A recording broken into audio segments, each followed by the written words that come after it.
और इस सारे प्लान में उनका ये भी क्लेम करना कि चाइना और रशिया भी इन कोशिशों में शामिल होंगे, किस हैसियत में, कैसे? नो वे। वो तो रशिया और चाइना तो वहां गल्फ में आ गए हैं।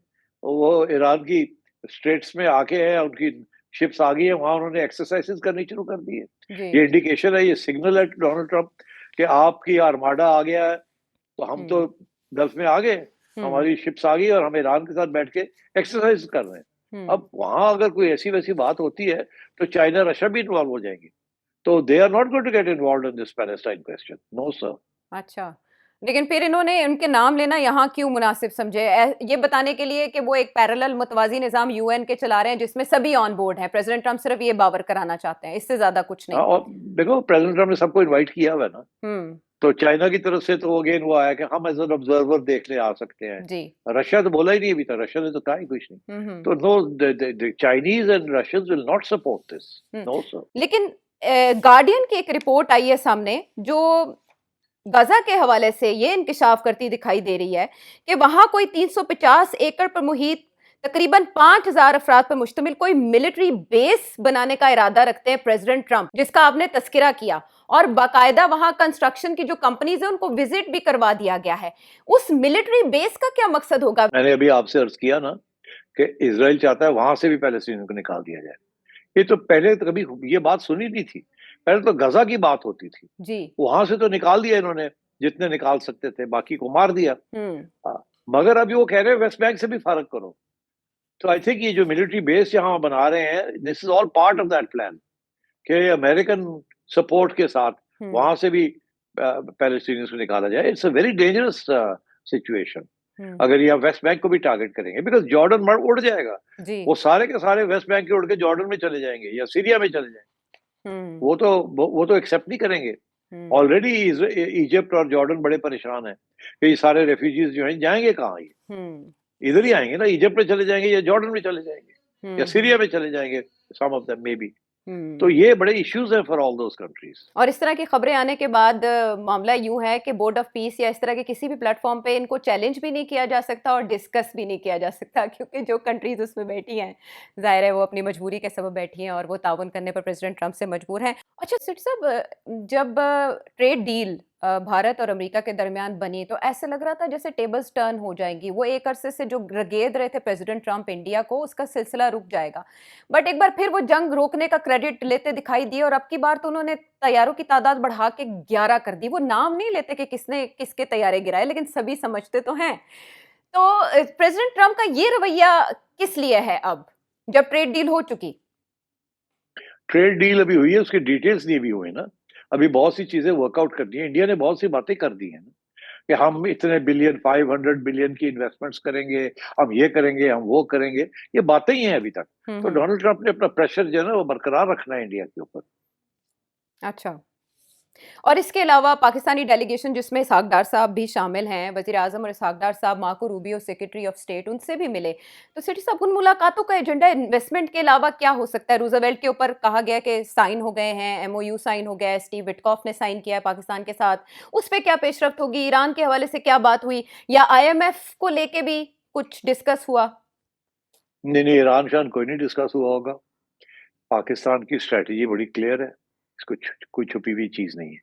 पाकिस्तान की स्ट्रेटजी ये है कि डोनाल्ड ट्रंप की जात को, उनकी फैमिली को फायदे दिए जाए और उनको अपने साथ रखा जाए।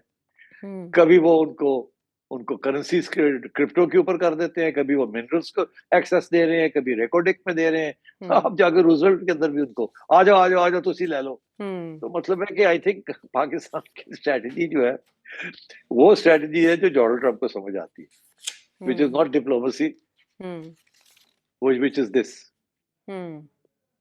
तो तो इंडिया बेचारा, इंडिया तो बड़ा परेशान होगा, ये कर देगी पहले पाकिस्तानी। हाँ।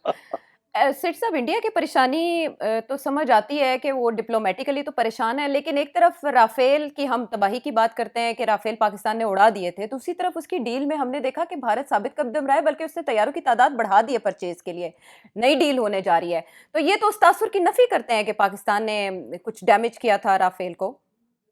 नहीं देखिए, डैमेज तो किया था और वहां सोचों में पड़ गए थे। अमेरिका भी चाह रहा था कि हमारे इंडिया जो है अमेरिकन जहाज ले। हम्म। और मगर इंडिया ने भी देखा कि America is an unreliable partner.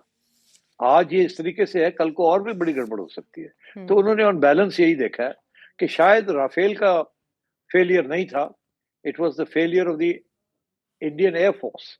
कि पाकिस्तान ने जिस तरीके से एक यूनाइटेड स्ट्रेटजी बनाई थी बिटवीन डेटा लिंक्स जी। एंड वो जो प्लेटफॉर्म बनाया था वो हम्म। एंटिसिपेट नहीं किया, उसमें राफेल की कोई गलती नहीं थी। तो आई थिंक ये उन्होंने ये फैसला किया है कि राफेल तो ठीक है, और अब और भी ज्यादा, बिकॉज हम्म। अब जो स्ट्रेटजी इंडिया बना रहा है वो ये है कि हम दूर से लड़ेंगे, हम्म। हम करीब आएंगे ही नहीं। अब हम्म। उनकी स्ट्रेटजी इज कि आप पाकिस्तान की जो वो एरियल सर्वेलेंस है ना, जिसकी वजह से वो आपको 150 किलोमीटर या मील पे देख लेते हैं, ओके। वो कहते हैं हम इससे भी पीछे हटके हम इनको इनको वहां से हम चलाएंगे सब कुछ, ताकि आपकी जो हॉक आई है या जो आपकी एरियल सर्वेलेंस है जिसकी वजह से आप आइडेंटिफाई करते हैं, फिर वहां से आप डेटा लिख देते हैं अपने जहाजों को जो कि फायर करते हैं मिसाइल्स, और हम्म। वो ब्लाइंड जाती हैं जब until they get close to it, तो वहां से फिर क्लिक ऑन हो जाता है। तो हम्म। अब इंडिया ने भी ये फैसला कर लिया है, राफेल लेना है। राफेल की लॉन्ग डिस्टेंस स्ट्राइक कैपेबिलिटी है, लॉन्ग डिस्टेंस रडार भी है, और वो कहते हैं हम दूर से 250 किलोमीटर से हम लड़ेंगे हम पाकिस्तान के साथ।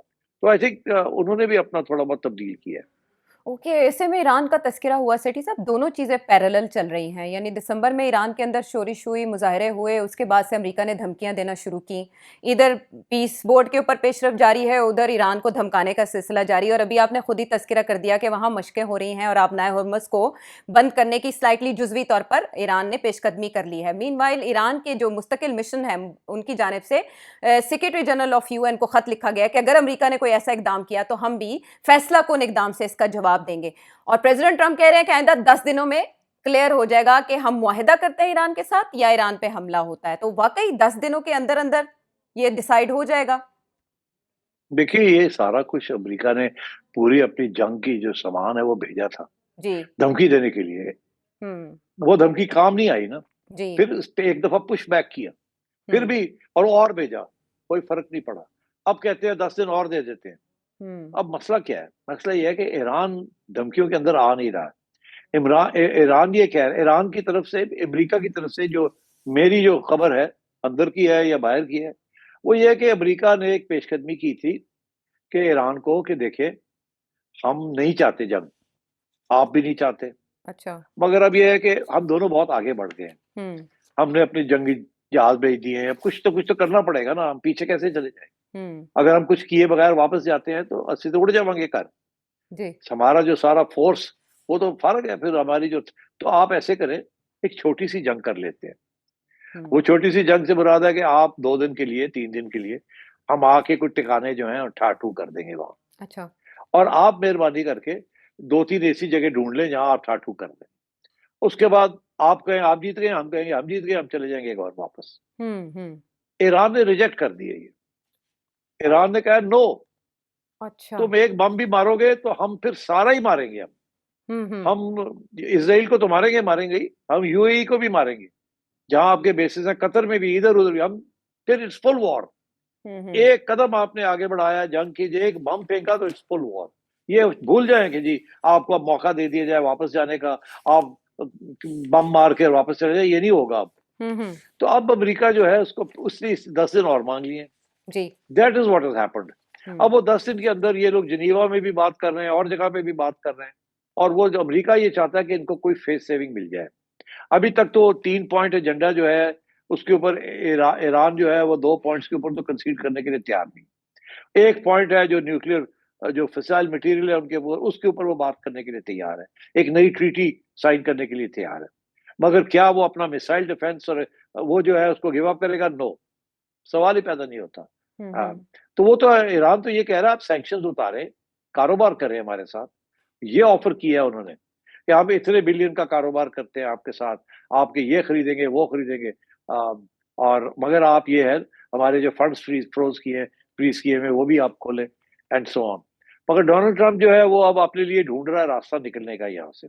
इसराइल पुश कर रहा है, करो करो करो, बिकॉज इसराइल का जो प्रोजेक्ट है ना वो ये छोटी वॉर नहीं है।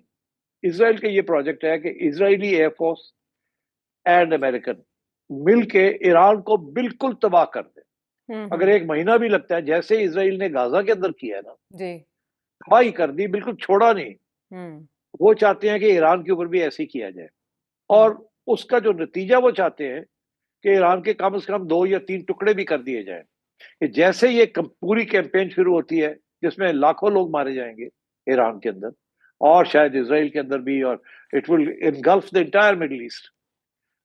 तो इसराइल तो ये चाहता है